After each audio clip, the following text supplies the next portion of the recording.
Hello বন্ধুরা, আবার চলে এসেছি একটা নতুন ভিডিওর সাথে। আজকের রেসিপিটা কিন্তু উল্টোরথ স্পেশাল রেসিপি হতে চলেছে। তো চলো ভিডিওটা স্কিপ না করে দেখে নেওয়া যাক।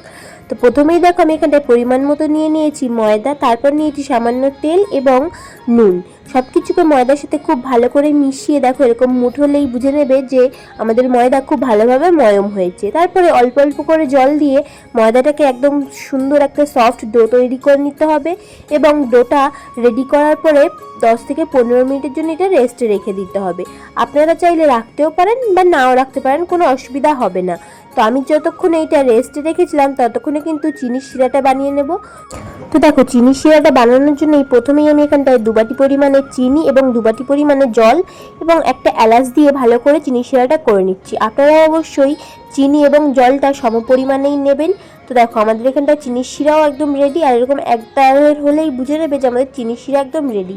তো চিনির শিরাটা রেডি করে নেওয়ার পর এখানটায় দেখো আমি যে ময়দাটা ময়ম করে রেখে দিয়েছিলাম তার সমান পরিমাণে কটা লেচি তৈরি করে নিয়েছি। এবারে এগুলোকে বেলে নেওয়ার পালা। তো বেলে নেওয়ার আগেই আমি এখানটায় 1 চামচ ঘিয়ের মধ্যে 1 চামচ ময়দা দিয়ে সুন্দর একটা ব্যাটার বা পেস্ট তৈরি করে নিয়েছি।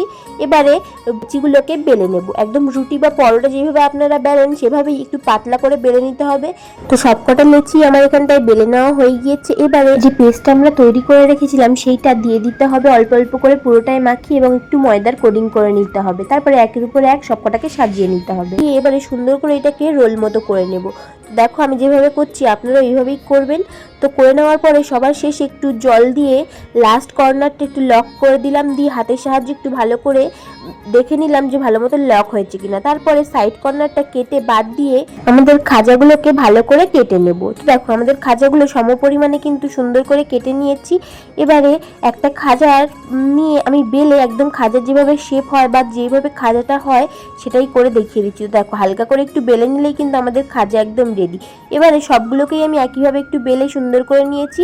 এবার এগুলোকে ভেজে নেওয়ার পালা। তো প্রথমেই আমি তেলটা এখানটায় গরমে বসিয়ে দিয়েছিলাম। তেলটা যখন উষ্ণ গরম হয়ে এসেছে তখন আমি এগুলোকে দিয়ে দিলাম একে একে খাজাগুলোকে, আর একদম লো টু মিডিয়াম ফ্লেমেই কিন্তু ভাজতে হবে।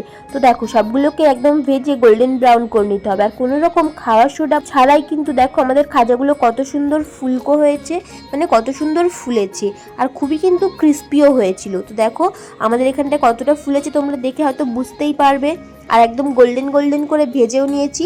এবার এগুলোকে ভেজে তুলে নিয়ে গরম গরমই চিনির শিরার মধ্যে দিয়ে দিতে হবে।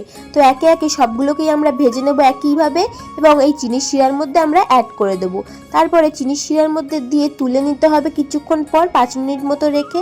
তো আমি দেখো উপর থেকে এখানটা একটু চিনির শিরা বা যে সিরাপটা তৈরি করে নিয়েছিলাম সুগার সিরাপ সেটা দিয়ে দিয়েছি। তারপরে একটু ডেকোরেশন করার জন্য উপর থেকে একটু পেস্তা কুচিও সুন্দর করে ছড়িয়ে দিয়েছিলাম যাতে দেখতে খুব সুন্দর এবং লোভনীয় লাগে। তো আপনারাও বাড়িতে এভাবে কিন্তু অবশ্যই এবার ট্রাই করে নিতে পারবেন। আর পুরী যাওয়ার অপেক্ষা করতে হবে না পুরীর খাজা খাওয়ার জন্য, বাড়িতেই আপনারা একদম সহজভাবে পুরীর খাজা বানিয়ে রেডি করে নিতে পারবেন। তো আপনারাও ট্রাই করবেন আর কমেন্ট করে জানাবেন কেমন লাগলো, আর এই ভিডিওটা কেমন লাগলো সেটা অবশ্যই কমেন্ট করে জানাবেন। ভিডিওটা ভালো লাগলে লাইক করবেন এবং শেয়ার করে দেবেন। আর এই ভিডিওটা ইউটিউব থেকে দেখলে চ্যানেলটিকে সাবস্ক্রাইব এবং ফেসবুক থেকে দেখলে পেজটিকে ফলো করে পাশে থাকবেন আর নতুন নতুন ভিডিও দেখার জন্য। আজকে এটি করে দেখো নতুন ভিডিওর সাথে। বাই।